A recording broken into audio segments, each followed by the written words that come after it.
Alléluia, alléluia. Je vous salue au nom de notre Seigneur Jésus-Christ. Et je vous invite, venez, partageons la parole de Dieu avec vous. Aujourd'hui, nous allons parler de l'amour de Dieu, quel est le prix à payer? L'amour de Dieu, quel est le prix à payer? La réponse à cette question est bien connue. L'amour de Dieu ou l'amour de Jésus envers nous est inconditionnel. Il n'y a aucun prix à payer, mais au contraire, un cœur averti, un cœur rempli du Saint-Esprit se verra en action. Celui-ci affichera un comportement qui répond à la volonté de Dieu. Je peux aussi dire que nos réactions vis-à-vis de l'amour de Christ est aussi un don qui vient d'en haut. Ceci se justifie par le fait que Dieu veut que nous soyons dans son champ et il nous a donné les outils qui nous aideront à défricher les différents dons du Saint-Esprit et les comportements à afficher, les fruits du Saint-Esprit. Alléluia. En termes clairs, le prix à payer, c'est faire la volonté de Dieu. La volonté de Dieu, c'est faire ces bonnes œuvres qu'il a préparées pour nous à l'avance, comme il est écrit dans Éphésiens 2:10. Ces bonnes œuvres, pour les exécuter, il y a un comportement, où le comportement, c'est porter les dons du Saint-Esprit. Éphésiens 2:10, pour écrit, car nous sommes son ouvrage et a été créé en Jésus-Christ pour de bonnes œuvres que Dieu a préparées d'avance afin que nous les pratiquions. Ça, c'est Paul qui écrit. Il n'est pas loin de ce que Jésus-Christ a lui-même dit, voir la fameuse Great Commission, Matthieu 28:19. Allez de toutes les nations, faites des disciples, baptisez-les au nom du Père et du Fils et du Saint-Esprit. Ces paroles de Jésus-Christ sont venues s'ajouter à celles qu'il avait aussi déclarées dans Luc 4:18.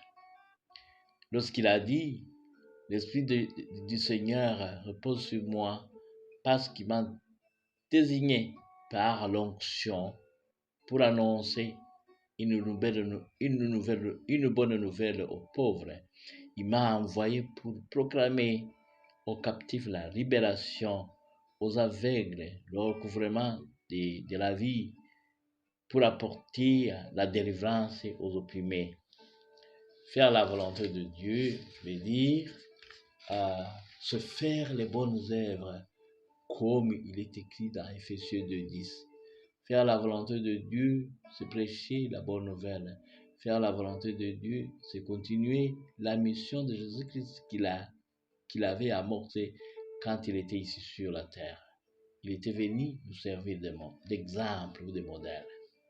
Ce que je suis en train de vous dire est quelque peu global, mais prenons l'exemple de David qui s'est comporté dignement vis-à-vis de l'amour de Dieu, vis-à-vis de la volonté de Dieu. David exprimait l'amour de Christ ou de Dieu dans ses prières quotidiennes. Il exprimait l'amour de Dieu à l'oisier. Il exprimait l'amour de Dieu en annonçant le nom puissant de Dieu partout au monde. Il exprimait l'amour de Dieu en se repentant chaque fois qu'il commettait un péché. Il exprimait l'amour de Dieu quand il avait décidé d'être toujours fidèle envers son Dieu.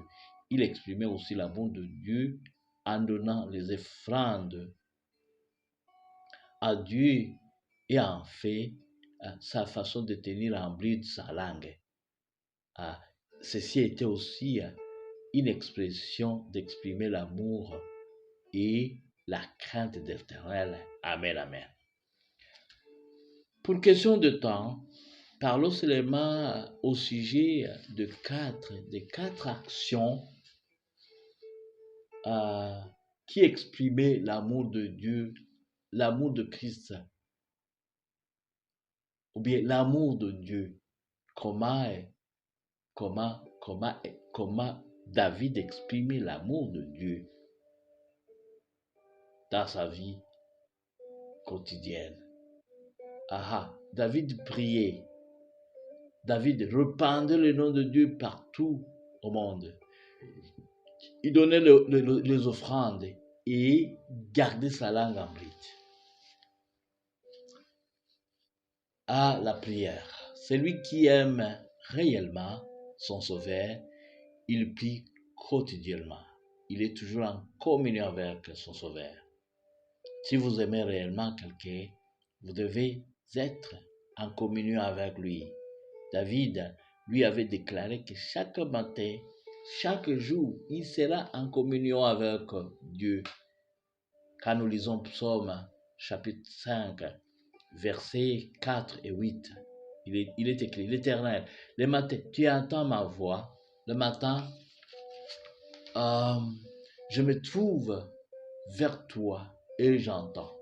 Verset 8, mais moi, par ta grande bonté, je vais dans ta maison, je me prosterne dans ton saint temple, avec crainte qui te due. Dans ces deux versets, il y a trois choses. Il y a une action quotidienne, il y a la notion d'habitude. Deuxièmement, il y a la notion de l'écoute attentive et la patience.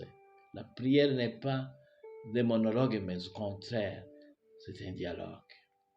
Il y a la notion, ça c'est trois, de l'humilité. David dit qu'il va se prosterner devant Dieu et avoir crainte. C'est lui qui a expérimenté l'amour de Christ. Il prie comme David. Il prie comme David. Deuxièmement, David a déclaré qu'il va annoncer la justice dans la grande assemblée. Certainement, David était animé de cet esprit de Great Commission, celui d'annoncer le nom de l'Éternel de toutes les nations. Il est écrit, j'annonce la justice dans la grande assemblée. Je ne ferme pas mes lèvres. Éternel, tu le sais. Il continue au verset 10. Je ne retiens pas dans mon cœur ta justice. Je publie ta vérité et ton salut.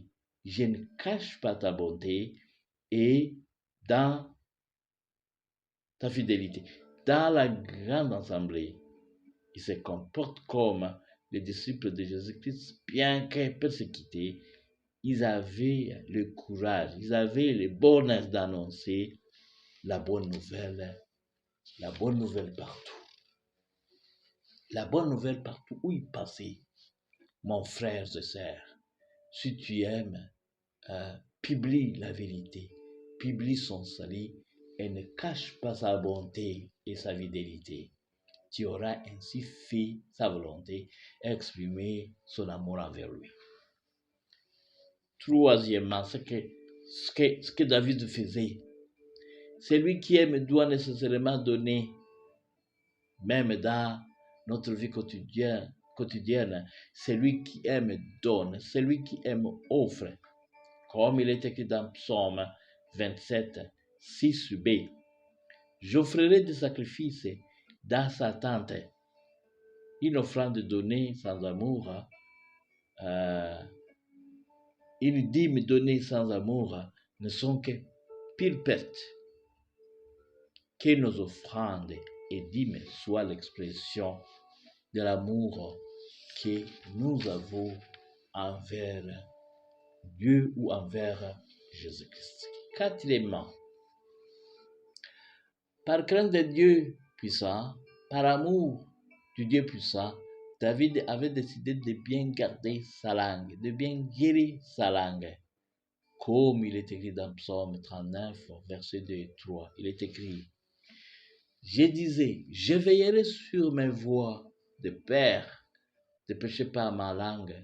Je mettrai un frein à ma bouche, tant que le méchant sera devant moi. Verset 2. Je suis resté muet dans le silence.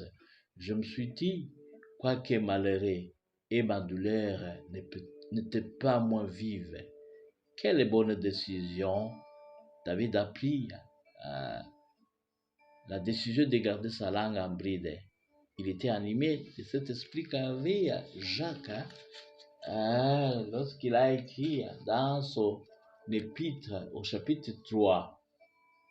David, à cause de Dieu, il avait décidé de garder sa langue ou bien de bien gérer sa langue. En guise de conclusion, je vous pose ces questions. Qu'as-tu fait à cause de Jésus-Christ?